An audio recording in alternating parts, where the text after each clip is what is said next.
What happens when a young dancer from Inglewood transforms into the biggest heartthrob of the early 2000s, only to face wild twists, messy love triangles, and backstage drama that never seems to end? Buckle up, because once you dive into Omarion's world, there's no turning back. Sexy body go bum bum bum. That is all I wanna see. That hand. Gotta be your everything. Your Out like a real friend supposed to. I'm trying to show to me. She ain't going home when she supposed to. Everything you thought you knew about Omarion might be just scratching the surface. From childhood stardom to explosive drama and unshakable comebacks, his story isn't just another R&B fairy tale. It's a roller coaster with twists that nobody saw coming. If you're ready for the secrets behind his meteoric rise, the betrayals that nearly broke him, and the mysterious resilience that keeps him on top. Because once you dive into Omarion's world, there's no going back. Omarion's earliest days were shaped in the heart of Inglewood, California, where a young Omari Ishmael Granberry honed talents most kids could only dream about. He was that kid landing commercials for McDonald's and Kellogg's, the one already working the camera like he was born for it. But listen to this. While most children were learning to ride bikes and scrape their knees, Omarion was busy dancing backup for a girl group called Before Dark, flashing the footwork that would one day become his signature. Far from being just a cute face, he had an energy that caught everyone's eye. His mother, Leslie, quickly realized her son was on the path to something big, so big that she stepped in to style and guide him, ensuring her young star never looked anything less than sharp. That early hustle under bright lights would set the stage for a career loaded with promise, pressure, and plenty of hidden drama. Fast forward to 1999, and suddenly, Omarion was the face of a brand new boy band that called itself B2K, named for Boys of the New Millennium. They came out swinging, sharing tour bills with Lil Bow Wow, and snatching a chunk of the teen heartthrob market overnight. But that's not all. Behind the catchy hooks of tracks like Uh-huh and Bump Bump Bump, these four fresh-faced guys were grappling with an intensity few people saw. The synergy on stage and in music videos was jaw-dropping, but the pressure to churn out hits at a breakneck pace wore on them. Everything was happening so quickly. Chart-topping albums, sold-out shows, screaming fans. But even in those golden moments, cracks started to show. Beneath the matchy outfits and synchronized dance routines, differences of opinion and personal tension silently brewed, setting the stage for a dramatic turning point they couldn't avoid. As with many boy bands, B2K's explosive success came with an equally volatile demise. When they finally disbanded in 2004, fans were stunned, and fingers began to point in all directions. Some blamed mismanagement. Others whispered that Omarion wanted a spotlight of his own. But it gets crazier. Rumors floated about personal conflicts, money issues, and an underlying tension that was never properly addressed. Omarion didn't waste time mourning the group's end. Instead, he leveraged that momentum and dived into a solo career, releasing his debut album, O, in 2005. The record soared to #1 on the Billboard 200, and the title track became an anthem for every R&B lover who'd followed him since the B2K days.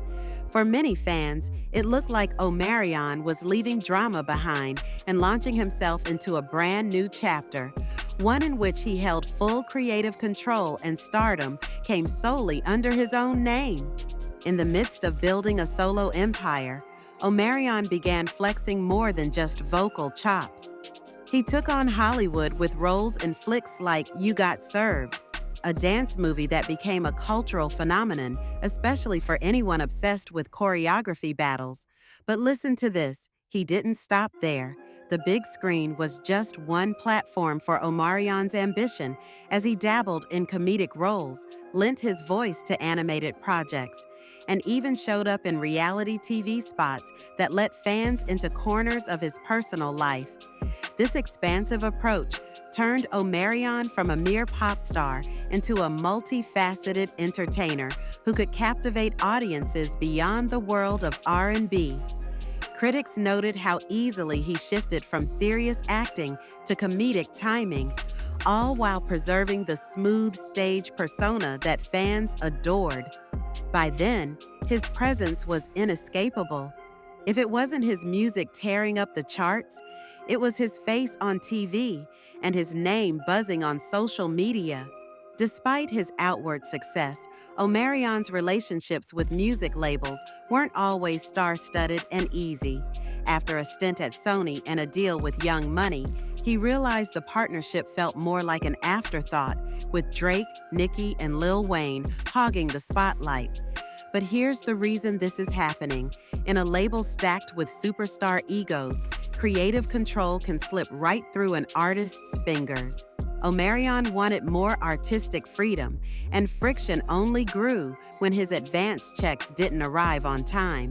He ended up voicing his frustration publicly, pointing to the bureaucratic red tape and the slow drip of promised payments.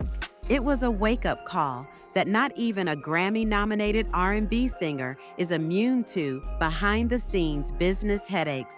Though he eventually moved on, those experiences shaped how he'd handle future deals, making him more protective of his brand and vision. One chapter of his life that exploded far beyond the recording studio involved April Jones, a relationship that went from fairytale bliss to scandal-fueled headlines. They shared the spotlight on Love and Hip Hop Hollywood and welcomed 2 kids together, but cracks emerged soon after. But that's not all. The real shocker came when April started dating Lil Fizz, Omarion's former bandmate from B2K.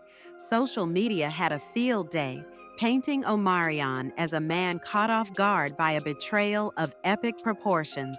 He largely kept quiet in public, but fans speculated about how deep that wound went. Eventually, Lil Fizz apologized, though many wondered if it was too little, too late. For his part, Omarion insisted that staying calm and respectful was the best move, especially for the sake of his kids. It demonstrated an unshakable focus on personal growth, even when the entire internet was shouting about his personal life. As if that emotional roller coaster wasn't intense enough, Omarion also had to navigate the turmoil involving Raz B, his former B2K bandmate. Raz B made jaw-dropping claims against their old manager, shining a harsh spotlight on the group's past. It gets worse. While Omarion publicly supported the idea of Raz B getting the help he needed, it opened old wounds about what exactly happened behind closed doors during B2K's heyday. This set off a flurry of discussions about mental health, accountability, and the precarious nature of boy band fame. Omarion's calm, measured responses often stood in stark contrast to the chaos swirling around him. That collected demeanor strengthened his image as someone who refused to be brought down by circumstances he couldn't control. Still, fans had to wonder if the tension among all the former members would ever truly be laid to rest. After weathering personal betrayals, label disputes, and a string of controversies, Omarion chose a different path. He channeled these hardships into a philosophy he eventually shared in his book, Unbothered, The Power of Choosing Joy.